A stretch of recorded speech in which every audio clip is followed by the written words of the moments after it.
요즘 이런 얘기 들어보신 분들이 있을 겁니다. 상속세 플랜, 부부가 각각 5억씩 사망 보장을 준비해서 나중에 자녀들이 상속세 낼 돈으로 쓰게 한다.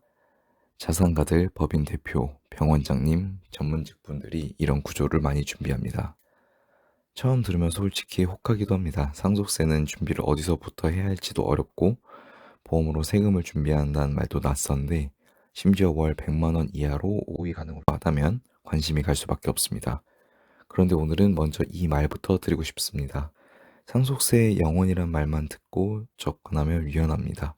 보험 하나가 가입한다고 상속세가 마법처럼 사라지는 건 아닙니다. 진짜 중요한 건 따로 있는데요.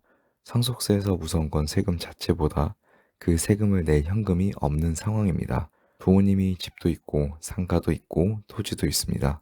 겉으로 보면 자산이 많아 보이지만 막상 상속이 발생하면 세금은 현금으로 내야 됩니다. 집으로 낼 수 있지 않습니다. 상가 일부를 잘라서 낼 수도 있지 않죠. 구세청 안내 기준으로는 상속세는 보통 상속 개시일에 속한 달의 말일부터 6개월 이내에 신고하고 납부해야 합니다.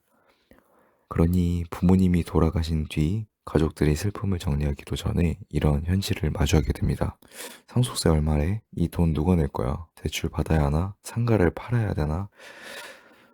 집을 급하게 내놔야 하나? 이때부터 가족 간 분위기가 달라집니다. 부모님이 남겨주신 자산이 감사한 유산이면서도 부담이 되는 순간이 생깁니다. 저는 이게 상속의 진짜 위험이라고 생각합니다. 자산이 없는 게 문제가 아닙니다. 자산은 있는데 그 자산이 전부 부동산에 묶여 있는 게 문제입니다.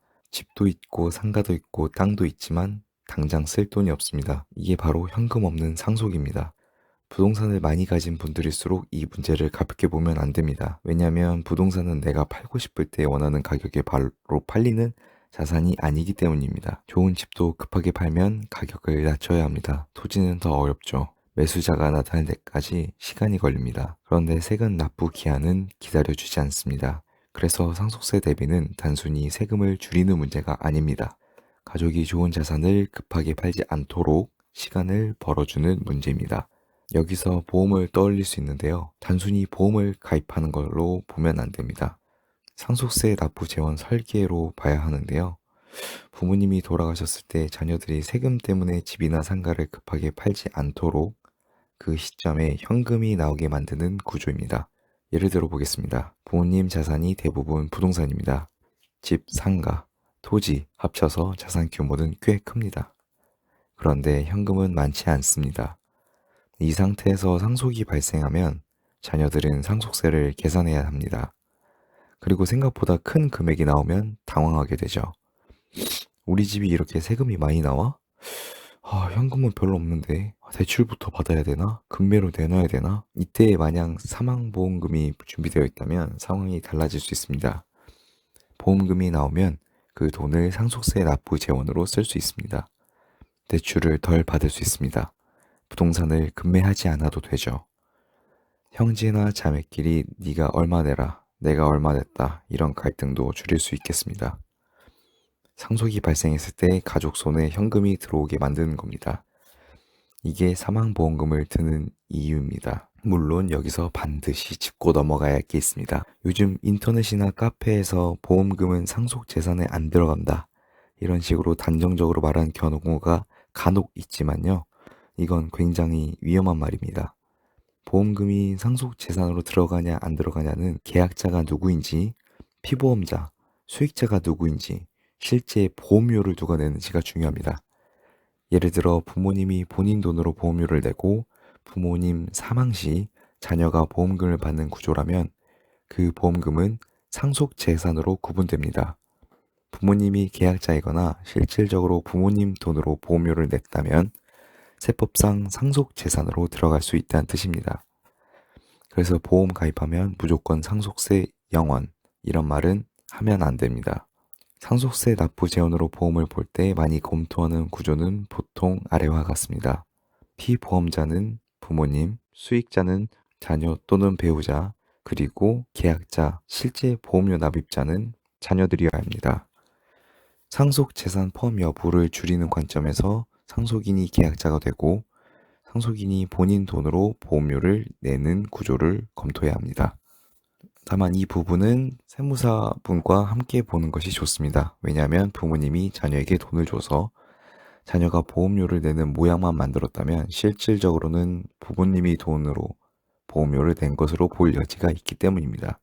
그렇다면 세금 문제가 다시 생길 수 있겠죠. 그리고 보험을 가입할 때 기준이 필요합니다. 무조건 보험료가 싸다고 좋은 것도 아니고요. 무조건 보장 금액이 크다고 좋은 것도 아닙니다. 보험은 중간에 유지하지 못하면 처음 의도했던 효과가 약해지거나 오히려 손해를 볼 수 있습니다. 상속세 준비한다고 무리하게 보험료를 넣었는데 몇 년 뒤 부담이 돼서 해지하면 그건 좋은 설계가 아닙니다.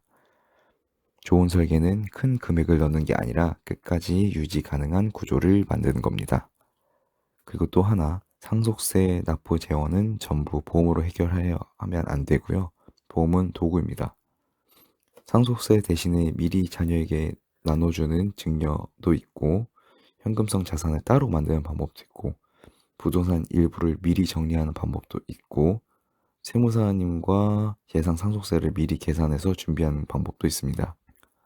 보험이 가진 장점은 명확합니다. 상속이 발생했을 때 정해진 보험금이 현금으로 나온다는 점입니다.